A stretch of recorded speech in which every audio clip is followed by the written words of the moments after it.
Roughly 3 years ago, I decided to take on one of the toughest challenges in MMO gaming, the ultimate Ironman in old school RuneScape. A rarely undertaken endeavor, let alone actually seen to completion, and I'm ashamed to admit I still have yet to complete it and have let it fall to the wayside for some time now. No more, I say. With sailing on the very near horizon, just a few weeks away as of making this, I feel the fiery passion of incrementally gaining XP to get higher number burning brighter than ever inside of me. So we're back, baby, and I thought it would be nice for me to take all the old, rather low quality episodes of the series, stick them together, and make them new. I really hope you enjoy. I began this challenge in ultimate noob form. In a free-to-play world, my broke ass figured I'd just throw myself in and at least start soaking up XP, however meager it may be. One extra restriction I did set right away was to refrain from using the looting bag. After watching a decent bit of Ultimate Ironman content from others, I just saw this as a very common gameplay loop that I thought would make for a more unique series to omit.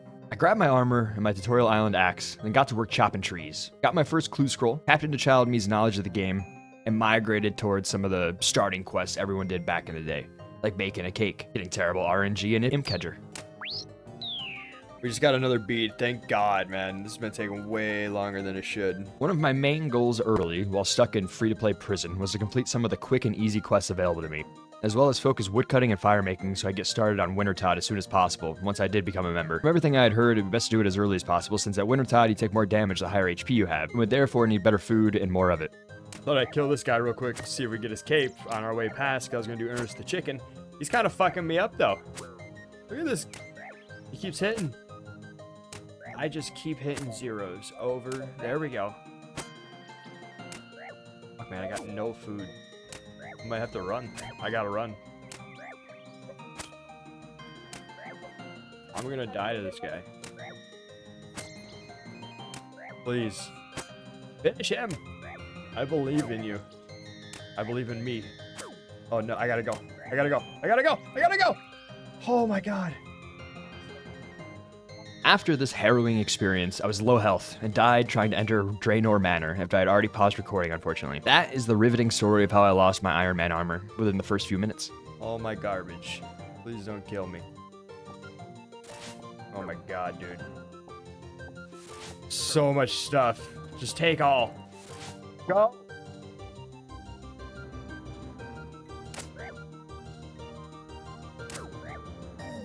Let's go, baby. And we got that cave. Suck a dick. I then soaked my woes in mining and smithing XP. I ended up spending some decent time in the mines, completed Durin's quest to use his anvil nearby. I was trying to pad out a lot of my non-combat skills since I knew Wintertide gave better rewards the higher your stats overall, and still being in the free-to-play world, I had to make do.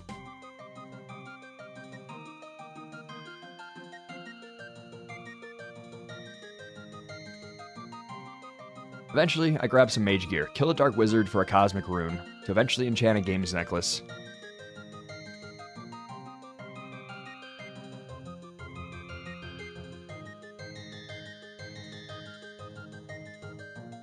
Then got to work grinding some agility. Right after, I started pickpocketing for my thieving skill and a bit of extra spending cash. I completed Druidic Ritual and unlocked Herb Lore, one of the most dreaded skills you'll be forced to grind. I wanted to at least get it started as soon as possible though, since prayer potions were going to be very important for our combat. At this point, I snagged 30 agility and killed some goblins like the classic free-to-play player that I am. I only needed one level of magic though, since I wanted to unlock the teleport to Varrock. Now, all this time later, it's easy for me to underappreciate just how rough of a grind all this was, but eventually I got 40 smithing from this rigorous route I'd been doing, hauling mined goods all the way from Falador Mines to Durin's Anvil. I did Plague City and Biohazard next, forcing me to pull the infamous lever that puts you into the wilderness for a brief moment. I didn't notice at the time, I don't think, but I definitely see someone coming in at the last second. So let's see what happens here. Completely fine. Might take a minute though. Now we're done. There's some thieving XP. Let's go. I returned to my thieving grind with one of the goals being 25 to pickpocket one of the ham members for a rusty sword and complete my next quest. So off to the arty baking stall to steal pastries. Okay, we got the rusty sword. Didn't take too many.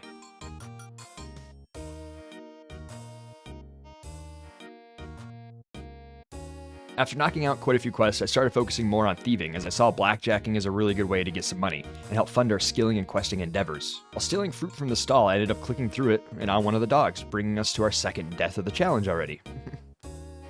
Unfortunately, a lot of these random dumb deaths I didn't have footage for, since it was just almost always out of nowhere, and I always thought I was just on a safe grind, didn't have anything to worry about, so of course I wasn't just going to be recording that whole time. But, you know, I always would find a way to mess it up.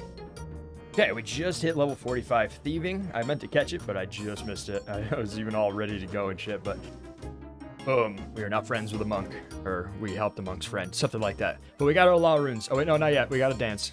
Shut the fuck up, guy. I then found a nice spot where we could farm Chaos Druids. A really good herb lore XP over in the Arty Tower. Got some construction XP going so I get my very own home, an essential part of our journey, and our first steps towards getting what little storage we are allowed, such as the armor case and magic wardrobe. In typical RuneScape fashion, I believe I finally have everything I needed to craft a simple games necklace. But behold, we need something else. In this instance is one more crafting level.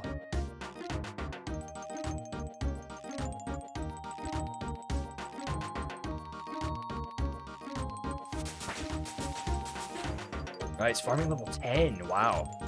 6 levels of farming. Nice.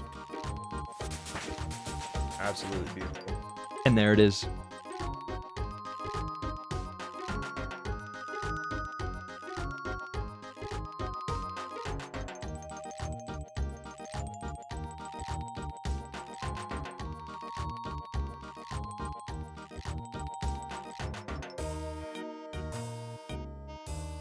I went AFK while killing Chaos Druids for a few seconds, and then died for the 3rd time already. I really underestimated my fragility in the early game. I then had to pickpocket enough money to even be able to afford the boat to ride back over to Arty and get my stuff in time. There wasn't a doubt in my mind I was about to lose everything.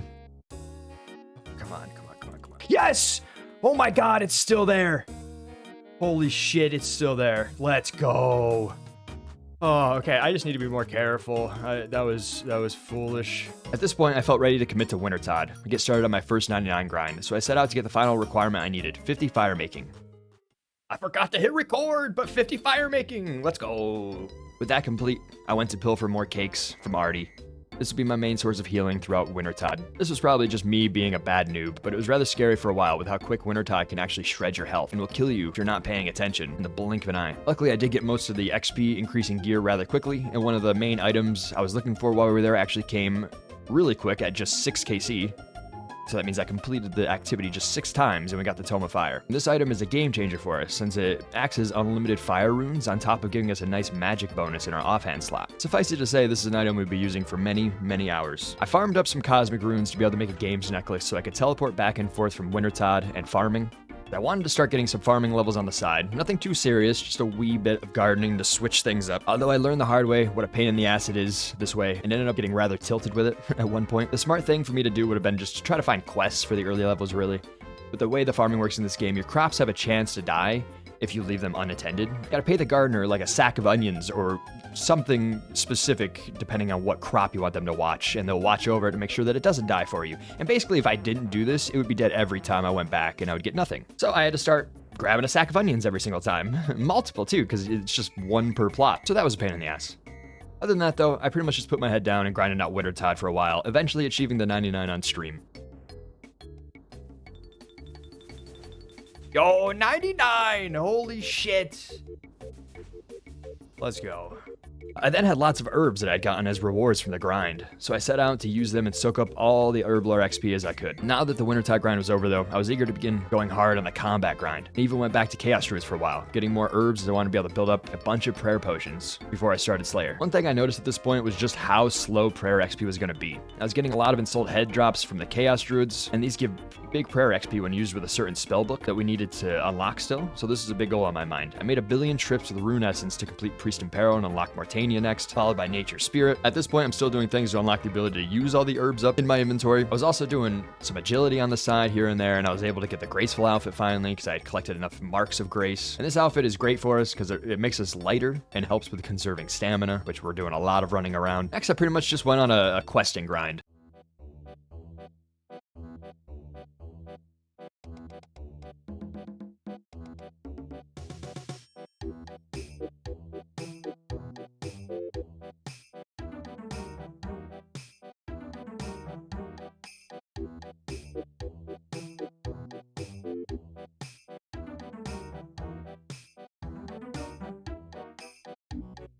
One nice perk of 99 fire making is its skill cape acts as a light source, which is super handy.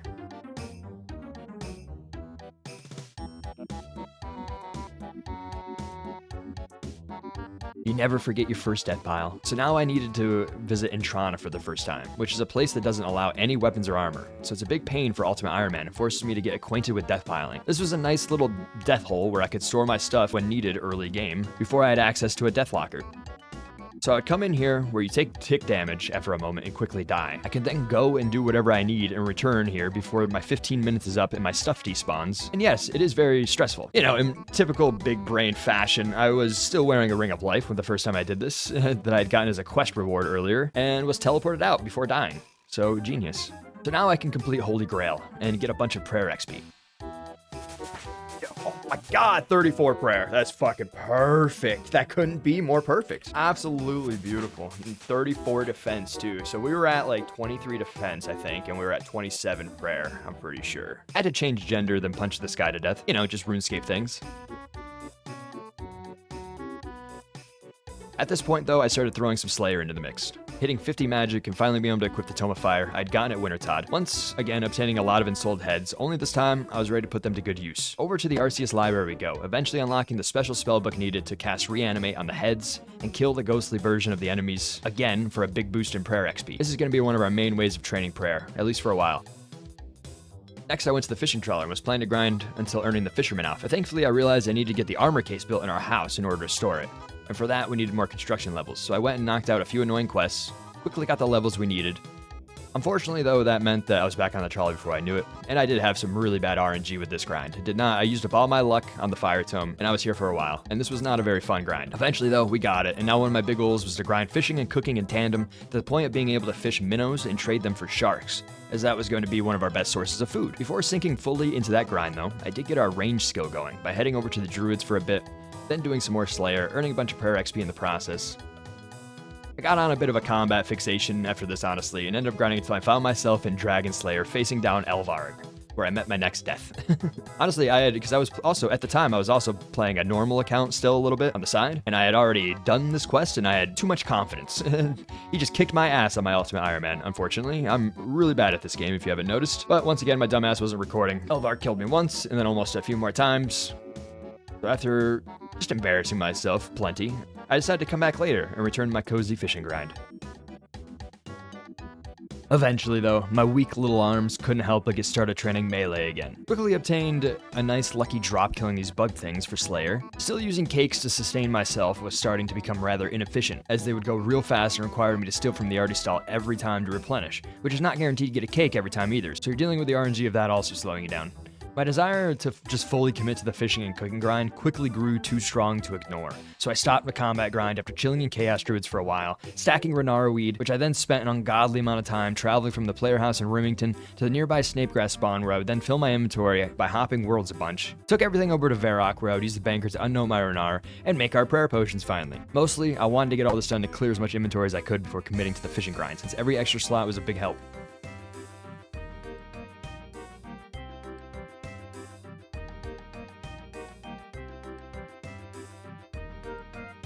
Returning to fish, I quickly reached the point of barbarian fishing and moved to the best lake atop Axtorian Falls. And I was ready to get serious, as I even learned the 3-tick method of canceling our animation with some swamp tar and herb, increasing how quickly we can pull fish, and therefore our XP. I definitely made a lot of mistakes with it, and I wasn't there until 99, not even yet, even as of editing this video. So I still have a lot of work to do in getting good before I can really do that method justice, but you could definitely feel the increase in efficiency. One big thing that really sucked with it is that when you mess up, you can lose the herb you're using and the tar, which of course both take time to get again. So while I did do it a decent amount, I certainly wasn't always doing it, as fishing was also a good opportunity to be a bit more AFK with the game. After a while, I headed over to the fishing guild to do some barehanded fishing though, mostly so that I could use what I get at the range nearby to get my cooking skill high enough to start mess hall. Before going to mess hall though, I decided to knock out some questing, eventually ending in unlocking Allie Morrison's shop, giving us access to more runes, and somewhere that we can sell runes for a lot more profit, especially blood runes. Another thing I decided to do was unlock the rogue's outfit, which was going to help with the thieving grind, and I was starting to want to do this first the more that I thought about it, but the outfit required me to death pile because I couldn't have anything else on me when I went into the thieves' den, and we had to go into the den, run around picking safes until we got an equipment crate, which the crate itself only had a 1 in 8 chance to give us a piece of the outfit. And each time I would get a piece, I would have to rush home to store it, reset my death pile, and then go back out and get the next. Now, it does sound a lot worse than it actually turned out to be. I actually got pretty decent luck with the equipment crates and got the rogue outfit pretty quick. Unfortunately, at the time, I didn't have much storage space to be able to record a whole bunch of footage, so I didn't get much footage during this process as I was a little too nervous to be messing around with my storage space and all that while under the pressure of the death pile. But at this point, I decided to fully pivot to knocking out 99 thieving, as I was sick of not having money for things, and it seemed like a decent grind that I could just sink into and come out with another 99 before too long. Nearby, we had a nice stock of wine that I could use to numb the pain in my right hand from the rigorous blackjacking, while at the same time stay healthy enough to not have to leave this damn desert at all. Blackjacking was a really fast skilling method though. It involved constantly knocking out a victim, then pickpocketing them multiple times before they woke up. It was actually quite intensive and took a lot of getting used to before I was all that great at it. After hitting 71 thieving, I was dying for something less involved though. Plus I had life stuff getting busier at the time, so I went back to the more laid back fishing grind for a bit, which actually turned into a whole thing since I stayed there until hitting 82, which it slowed down way more than I expected towards that point, and I had regretted committing to it because it did. It really turned into one hell of a grind, but I committed to 82 and I got 82. Before getting back to the thieving grind though, I did want to hit 50 construction, since this was a skill we desperately needed at a high level, but it's painful and expensive to grind, so I wanted to do it in small bursts here and there. Throughout my travels, I was casually completing crew scrolls as I came across them as well, obtaining some nice high elks from time to time. Then we hit 50 construction finally, which actually unlocked the port chamber, but I foolishly wouldn't utilize it until much later. One of my main goals though for hitting 50 was to build a cape rack and store the fire making cape, but I didn't have to keep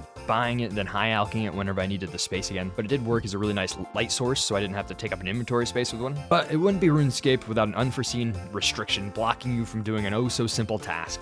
To store capes of accomplishment, you must have 54 construction for an oak cape rack. So at this point, I was sick of construction, rather broke. So it was back out to blackjacking.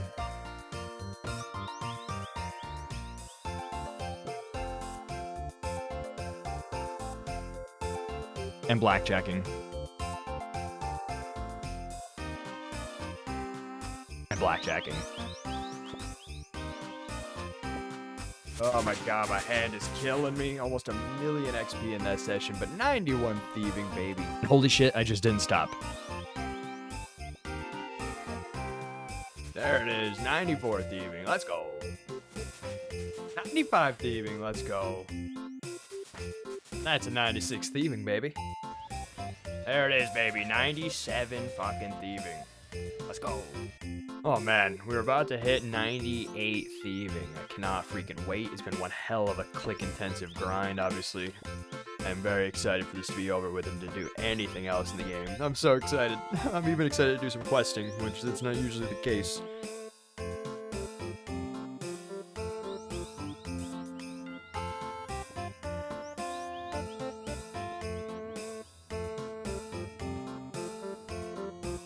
We got the fucking pet! Raccoon. Let's go! And 10 mil later, we hit 99. It was certainly a rough grind, but the ability to get crazy amounts of XP per hour and seeing that the coin stack just kept piling really helps to push you forward with blackjacking. And it was awesome to get my first pet, of course. I then made my way to the agility course in Sears Village, where I intended to stay until gaining another 5 levels and hitting 70 agility. 3 levels later, though, I got my second pet of the account. This cute little guy. And it was feeling real good. The old school dopamine was flowing. Of course, I then make probably the biggest mistake of the account to balance things out. I spent most of the money we had earned from blackjacking on a bond, so I didn't have to stop playing for the next week or so, which in hindsight, I never should have done, as that money would have went a lot further used in skilling. And I was just insanely broke at the time, overly confident in how much money I'd be making on average in other activities after blackjacking. I was just riding that high. Also, the hopeless addiction to the game itself didn't help either. At the time, I just couldn't put it down. Of course, I returned for 70 agility though. I built a menagerie to store our new friends, and we move on. Of course, the questing never ends.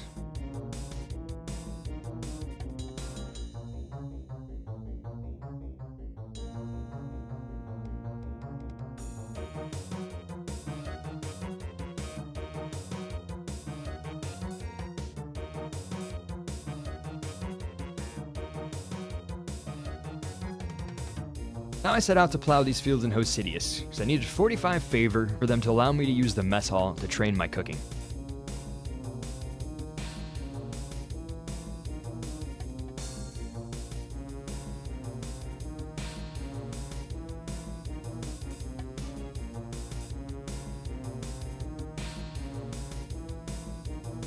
completing this also allowed me to do the Depths of Despair quest, which gave me another memoir page. And this was a book I got from a quest earlier, which allows us, every time we put one of these new memoir pages in, it gives us a new area that we can teleport to with the book itself. So it just gave us a direct teleport right to Hosidius, which was very convenient at the time for mess hall. And of course, just the more teleports, the better. A lot of the time in this game, I'll set out to do one thing, then end up getting distracted completing 20 other things along the way. So now I was on the questing roll and set out to unlock Fairy Ring, a great means of transport all around the world. I had to infiltrate Entrana once again by death piling and clearing my inventory of everything except a few runes to cast a weak spell, which we then used to farm these enemies for an axe, which I could then use to chop a branch from this tree. But due to another classic oversight, I didn't realize that I needed 2 more crafting levels where I carved the Draman staff out of the branch, which is what we need to be able to use the fairy rings. So it looked like it was time to finally get acquainted with what would be our main crafting grind for quite some time. Blowing glass over at Port Phasmatis. We're able to use a nearby trading ship to stock up on materials, hopping worlds as needed, and taking them over to the furnace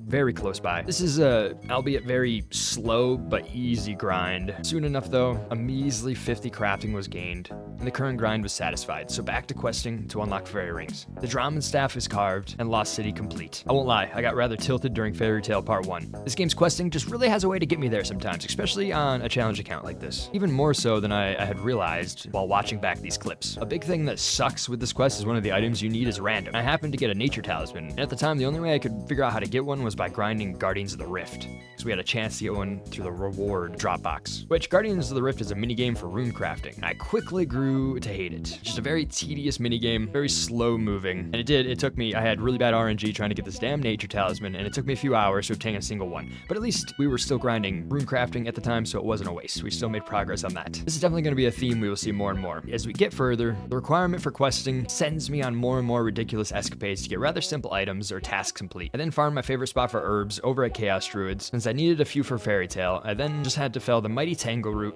and finally, Fairy Tale Part 1 was complete, as well as a bit of Fairy Tale Part 2, and one of my best fast travel systems in the game unlocked, Fairy Rings. Unfortunately, until we complete some higher tier diaries, we will still need to have the Draman staff equipped to use them, so it earns a pretty much permanent slot in the inventory until then. Another exciting thing to look forward to is the ability to build one right in our own house. I also got 32 farming from this, and unlocked the ability to use all the Renar seeds I had been saving.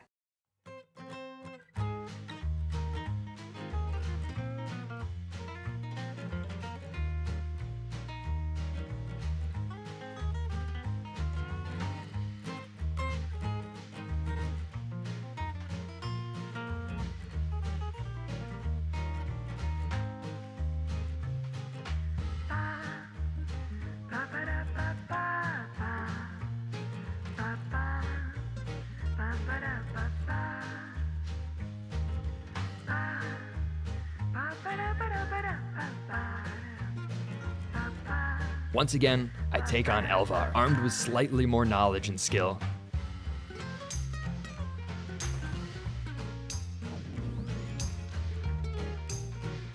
Damn, thanks, this is a good spot. I hate you. God, I hate you so much. I literally just double-checked that the spell, oh my god, I am so upset right now. I don't think we've hit this guy one time. I really don't.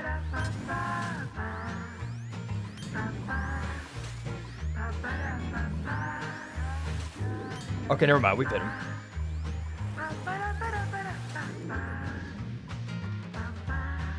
This hit me so much through my prayer. Dude, hit this guy!